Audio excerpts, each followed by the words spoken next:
Dans la région de Yamoussoukro, vivait un homme très respecté nommé Marcel Kouadio. Pendant plus de 40 ans, il avait travaillé sans relâche. Il possédait plusieurs terrains, une grande plantation de cacao, des maisons en location et un commerce prospère. Tout le monde admirait sa réussite. Mais Marcel avait une inquiétude. Il avait 4 enfants. Alain l'aîné, Mireille, la seule fille. Franck, le troisième, Junior, le benjamin. Depuis leur enfance, ils semblaient très unis. Ils mangeaient ensemble, ils riaient ensemble, ils passaient les fêtes ensemble. Marcel croyait que cette union durerait toute leur vie. Un soir, alors qu'il regardait le soleil se coucher derrière sa plantation, il dit à son épouse « Si un jour je pars, promets-moi une chose. » « Laquelle ? » ?»« Fais tout pour que nos enfants y restent unis. Les biens peuvent se remplacer. Une famille détruite ne se reconstruit pas facilement. » Quelques années plus tard, Marcel tomba gravement malade. La maladie progressait rapidement. Les médecins faisaient tout leur possible, mais lui comprenait déjà que son temps approchait. Il fit alors venir ses enfants. Ils s'assirent autour de son lit. Avec une voix faible, il leur dit « Écoutez-moi bien. L'argent peut faire de bonnes choses, mais il peut aussi détruire des familles. Ne laissez jamais mes biens devenir plus importants que votre sang. » Tous répondirent « Papa, nous te le promettons. » Quelques semaines plus tard, Marcel mourut. Toute la ville assista à ses funérailles. Les larmes coulaient, les hommages se multipliaient. Pendant quelques jours, la famille resta soudée. Puis vint le moment du partage de l'héritage. Et c'est là que les problèmes commencèrent. Au départ, ce n'était que de petites discussions. Puis les discussions devinrent des disputes. Puis les disputes devinrent des conflits. Alain estimait qu'il devait recevoir davantage parce qu'il était l'aîné. Franck affirmait qu'il avait travaillé le plus longtemps avec leur père. Mireille réclamait une répartition équitable. Junior pensait que tout le monde essayait de le tromper. Petit à petit, la méfiance s'installa. Chaque réunion familiale se terminait dans les cris. Les avocats commencèrent à intervenir. Les tribunaux aussi. Des documents disparurent mystérieusement. Des accusations apparurent. Certains membres de la famille prirent parti. Des cousins commencèrent à alimenter les tensions. Des voisins racontaient des rumeurs. La famille, autrefois admirée, devenait un spectacle public.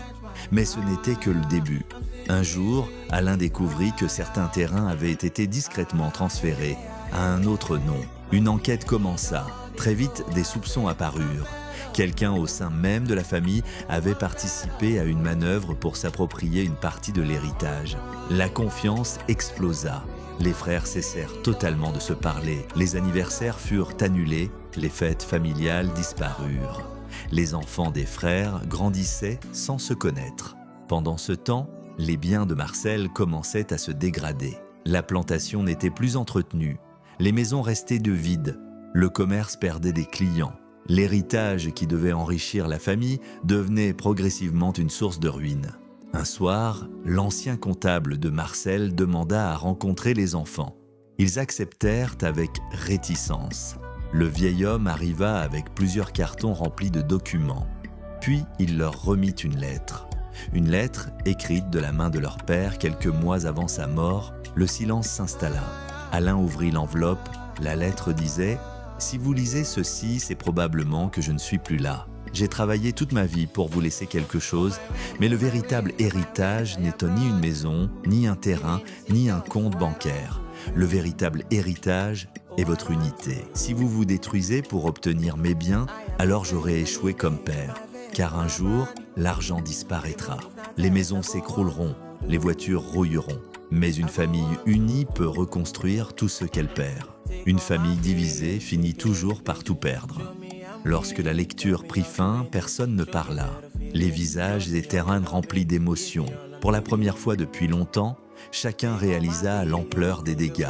Des années avaient été perdues. Des relations avaient été détruites. Des enfants avaient grandi loin de leurs oncles, tantes et cousins. Tout cela pour des biens qui perdaient chaque jour de leur valeur. Quelques semaines plus tard, les 4 enfants décidèrent de se réunir seuls. Sans avocat, sans conseiller, sans influence extérieure. La réunion dura toute une nuit. Les discussions furent longues, parfois douloureuses. Certains pleurèrent, d'autres reconnurent leurs erreurs. Pour la première fois depuis des années, Ils s'écoutèrent réellement. Finalement, ils trouvèrent un accord. Les biens furent répartis équitablement. Une partie de l'héritage fut même placée dans un projet commun portant le nom de leur père.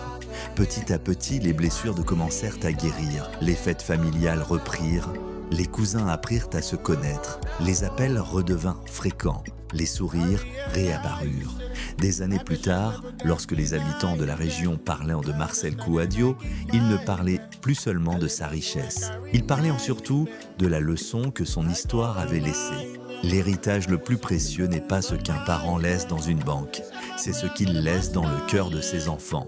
Et beaucoup comprirent alors que les plus grandes fortunes ne sont pas toujours détruites par les étrangers. Parfois, elles sont détruites par les divisions, les jalousies, les manipulations et les complicités cachées au sein même de la famille.